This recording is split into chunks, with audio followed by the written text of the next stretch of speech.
সম্মানিত শেখপাত্রে চাতুরিয়া থেকে আগত এই অসহায় নির্যাতিত নিপীড়িত আইডিএসি ব্যাংকের এককালীন কর্ম দক্ষ সম্মানিত আইডিএসি ব্যাংকের এই অসহায় ভাইদের আসসালামু আলাইকুম।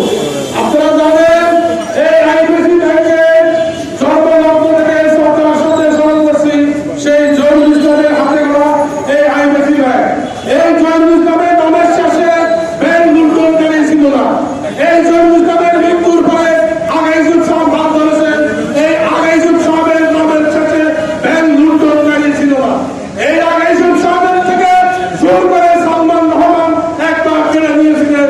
এরপরে মুফতি আলী পালু এই ব্যাংকের চেয়ারম্যান হয়েছেন, কিন্তু নামের শেষে ব্যাংক লুণ্ঠনকারী ছিল না। এই ব্যাংকের বাদল সাহেব দুর্গর এবং বাদল সাহেব চেয়ারম্যান হয়েছেন, কিন্তু নামের শেষে ব্যাংক লুণ্ঠনকারী ছিল না।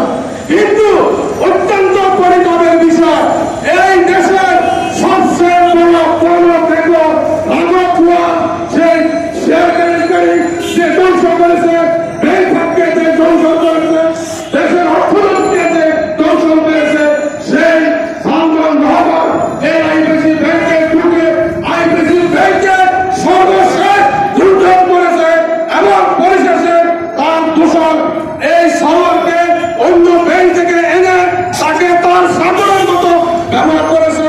সর্বশেষ আপনারা জানেন সে নির্বাচন করেছে সালমান রহমান একটা বড় মহিলার সাথে।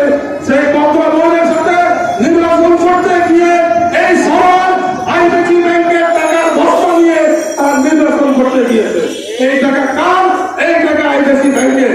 কিন্তু এই শহর ব্যাংকের টাকার বস্তা নিয়ে এই তার সালমান রহমানের নির্বাচন করতে গিয়েছিল। আপনারা জানেন এই শহর ব্যাংকে আসার পর থেকে তার কুনজর পড়েছে কিভাবে আইডিএসি ব্যাংকের ঐতিহ্যবাহী কর্মদক্ষ সবাইকে চাকরি সুযোগ করে তার নিয়োগপ্রাপ্ত দোষকদেরকে এনে ব্যাংক একচ্ছত্র আধিপত্য নিয়ে যাওয়া